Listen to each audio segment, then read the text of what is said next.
Assalamualaikum warahmatullahi wabarakatuh. Apa kabar? Selamat sore, malam, pagi, siang. Mudah-mudahan kalian semuanya dalam keadaan sehat walafiat, tidak kekurangan satu apapun. Selalu tetap semangat saja untuk menjalankan segala aktivitas dan juga rutinitasnya. Tetap semangat saja selalu untuk menjaga kesehatan buat kalian semuanya ya. Menyambung dari cerita yang dialami oleh keluarga saya, terutama kedua orang tua saya, dan sebetulnya saya sangat bersyukur sekali bisa dilahirkan dari rahim seorang ibu saya dan bisa hidup seperti ini. Kalau dibilang orang kaya, saya sekarang saat ini bukan orang kaya. Kalau saya dibilang sederhana, iya sederhana. Kalau dibilang saya kekurangan, iya masih kekurangan dan juga masih jauh. Tapi saya dan keluarga saya berusaha untuk selalu berusaha menutupi segala kekurangan itu. Intinya adalah gali lubang, tutup lubang. Itulah yang dialami sekarang saya saat ini dan keluarga saya, karena saya di rumah bertiga bersama bapak saya dan juga kakak saya yang kedua. Sebetulnya bapak saya itu kalau dibilang orang kaya dari kedua orang tuanya, iya, karena kedua orang tua dari bapak saya atau kakek nenek dari bapak saya itu adalah orang yang berada, tanah, sawah, kolam, kebun, punya semua. Karena perebutan pembagian harta warisan keluarga bapak saya. Dan yang paling saya sakit hati ketika bapak saya itu menceritakan ketika kakek dan nenek saya sudah meninggal dan pembagian harta warisannya tidak merata. Bapak saya hanya dikasih tanah yang ukurannya 4x4. Sedangkan peninggalan dari warisan kakek dan nenek dari bapak saya itu luas sekali dan banyak sekali. Kalau dijual itu bisa mahal harganya, bisa mendapatkan uang yang besar.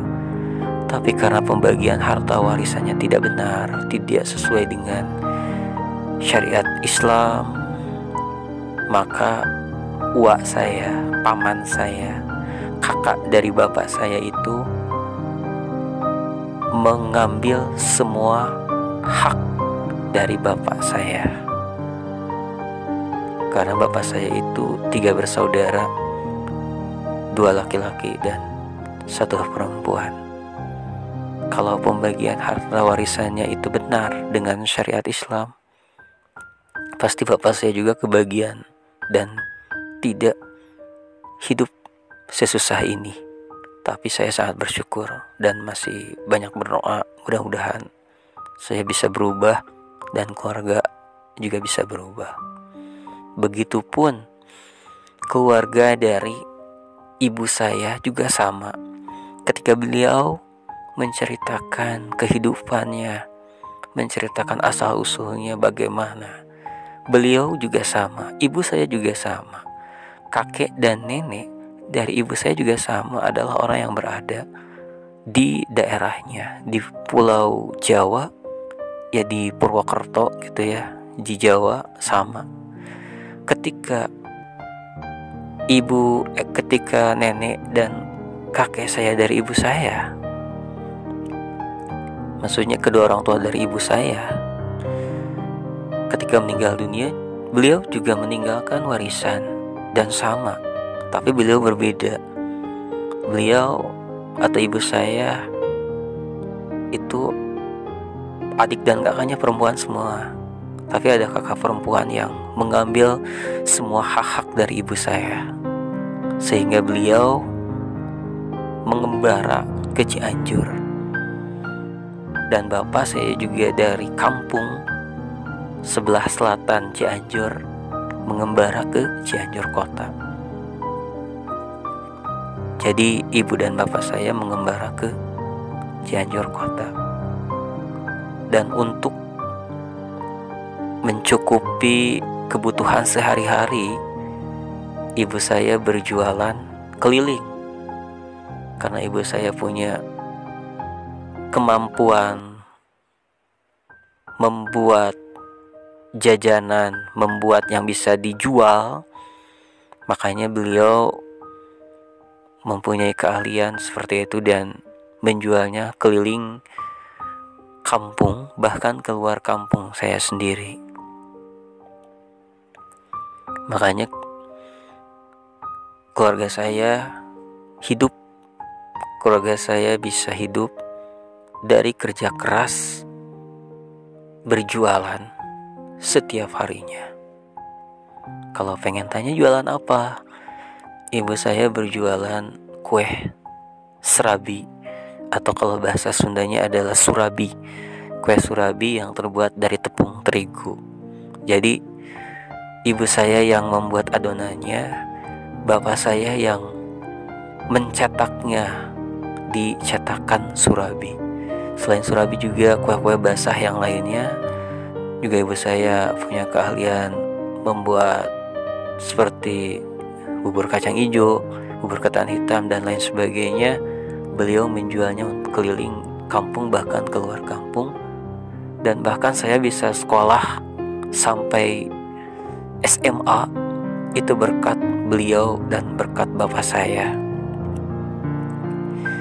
yang berusaha untuk bisa menyekolahkan saya, untuk uang jajan saya, untuk membeli buku pelajaran di sekolah. Terus bapak saya kerja apa? Bapak saya seorang tukang beca dulu. Sebelum tukang beca, bapak saya bekerja di salah satu gudang tembakau.